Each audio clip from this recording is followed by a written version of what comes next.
여러분, 우리가 지금 당연하게 여기는 미국 달러 패권의 시대가 사실은 거대한 균열의 정점에 서 있다는 사실을 알고 계십니까? 지난 수십 년 동안 전 세계 경제를 지탱해온 팍스 아메리카나의 기조가 흔들리면서 이제는 단순히 어떤 국가의 화폐를 믿느냐의 문제를 넘어 어떤 시스템을 믿을 것인가라는 근본적인 질문이 던져지고 있는 상황인데요. 2025년과 2026년은 금융 역사상 가장 거대한 전환점으로 기록될 가능성이 매우 높습니다. 단순히 새로운 코인이 나오는 수준이 아니라 전 세계 부의 이동 경로 자체가 재설계되고 있는 건데요. 과거 근본 위제에서 달러 패권으로 넘어올 때 그랬던 것처럼 지금 우리는 디지털 자산이 글로벌 리저브 자산의 자리를 꿰차는 역사적인 순간을 목격하고 있습니다. 이건 단순한 투자가 아니라 바뀌는 세상의 질서에 내 자산을 태우는 생존의 문제라고 볼 수 있습니다. 최근 터커 칼슨과 전 시티은행 매니징 디렉터였던 콜먼 처치의 대담은 금융권에 엄청난 충격을 주었는데요. 수십 년간 전통 금융의 정점에 있었던 인물이 입을 열었다는 점에 주목해야 합니다. 그는 제국은 결코 영원하지 않으며 다음 기조 자산은 반드시 특정 국가의 신용이 아닌 기술과 수학에 기반해야 한다라고 강조했는데요.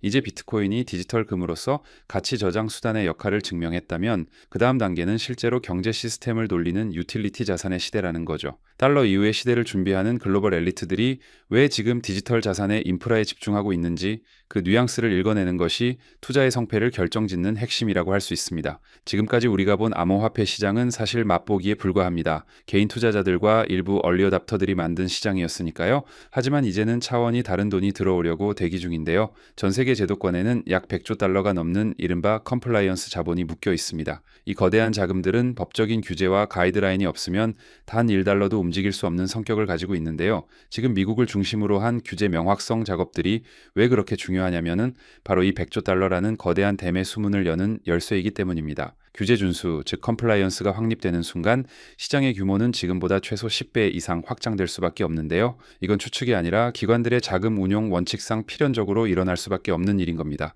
한때 블록체인을 부정하고 무시했던 전통 금융의 상징, 스위프트의 태도 변화는 시사하는 바가 큽니다. 그들이 결국 체인링크와 같은 블록체인 기술과 손을 잡고 상호 운용성을 테스트하고 있다는 건 기존 시스템으로는 더 이상 한계에 봉착했다는 걸 자인한 셈인데요. 현재 국경 간 결제를 하려면 3일에서 5일이 걸리고 그 과정에서 발생하는 수수료와 불투명성은 현대 경제의 속도를 따라가지 못하고 있습니다. 이제는 실시간 정산이 가능한 시대, 즉 블록체인 위에서 모든 금융 데이터가 흐르는 시대로 강제 전환되고 있는 건데요. 전통 금융의 거대 인프라가 블록체인이라는 고속도로 위로 올라타기 시작했다는 건 이제 이 흐름을 되돌릴 수 없다는 강력한 신호라고 볼 수 있습니다. 이 지점에서 우리는 XRP의 존재 가치를 다시 한번 깊게 들여다봐야 합니다. XRP는 단순히 사고 파는 코인이 아니라 전 세계의 수많은 서로 다른 화폐와 자산을 연결하는 중립적인 브리지 자산으로 설계되었는데요. 국경 간 결제에서 발생하는 수조 달러 규모의 마찰 비용을 획기적으로 줄여줄 수 있는 유일한 대안입니다. 가치 인터넷이라는 개념이 실현되려면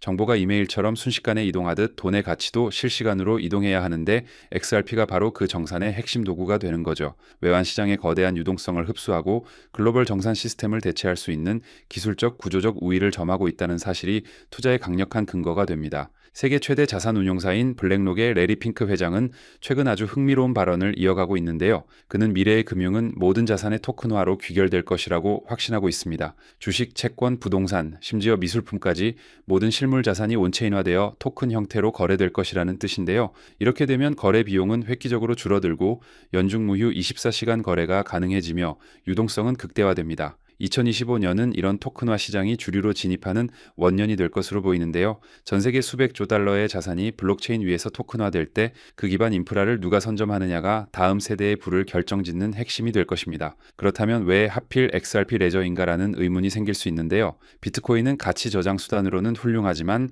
실제 기업들이 사용하기에는 속도가 너무 느리고 수수료 변동성이 큽니다. 반면 XRP 레저는 처음부터 엔터프라이즈급, 즉 기업용 인프라로 설계되었습니다. 초당 수천 건의 트랜잭션을 단 몇 초 만에 그것도 아주 미미한 비용으로 처리할 수 있는 압도적인 성능을 보유하고 있는데요. 단순히 송금뿐만 아니라 부채 발행, 부동산 토큰화, 스마트 계약까지 모두 수용할 수 있는 확장성을 이미 갖추고 있습니다. 이건 이론적인 가능성이 아니라 이미 10년 넘게 네트워크가 단 한 번의 중단 없이 운영되며 증명해온 신뢰성이라는 점에서 타 프로젝트와 궤를 달리하는 겁니다. 과거 1996년 인터넷이 처음 보급되던 시절을 기억하십니까? 당시 인터넷은 사기라는 비난도 많았지만 결국 세상을 바꿨습니다. 지금의 암호화폐 시장이 바로 그 1996년에 위치해 와 있다고 볼 수 있는데요. 특히 2026년 초에 시행될 것으로 예상되는 미국의 규제 명확성 법안, 이른바 클래리티 법안은 시장의 불확실성을 완전히 걷어낼 것입니다. 정치적인 지형도 변하고 있고 규제라는 족쇄가 풀리는 순간 우리가 상상하지 못했던 규모의 제도권 자금이 폭포수처럼 쏟아질 텐데요.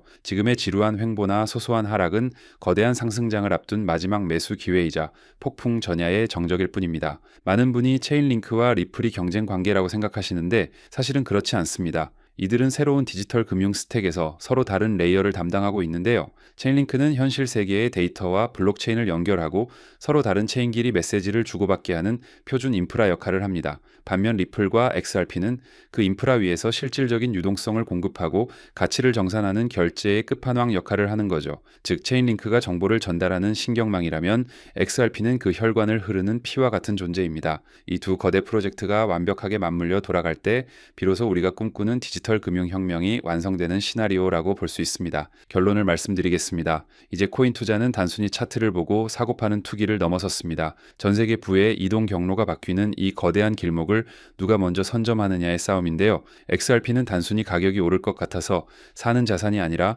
전 세계 금융 시스템이 작동하기 위해 반드시 필요한 유틸리티 그 자체입니다. 실사용이 가격을 견인하는 진짜 가치의 시대로 우리는 진입하고 있습니다. 지금 눈앞에 보이는 작은 변동성에 흔들리지 마십시오. 거대한 부의 재편 과정에서 발생하는 소음은 언제나 있어 왔습니다. 중요한 건 우리가 역사의 어느 편에 서 있느냐는 것이고 데이터와 논리는 명확하게 승자의 위치를 가리키고 있습니다. 오늘 준비한 소식은 여기까지입니다. 오늘 영상 유익하셨다면 구독과 좋아요 한 번씩 부탁드리고요. 저는 다음에 더 좋은 정보와 소식으로 찾아뵙겠습니다. 여러분의 성공적인 투자를 기원합니다. 감사합니다.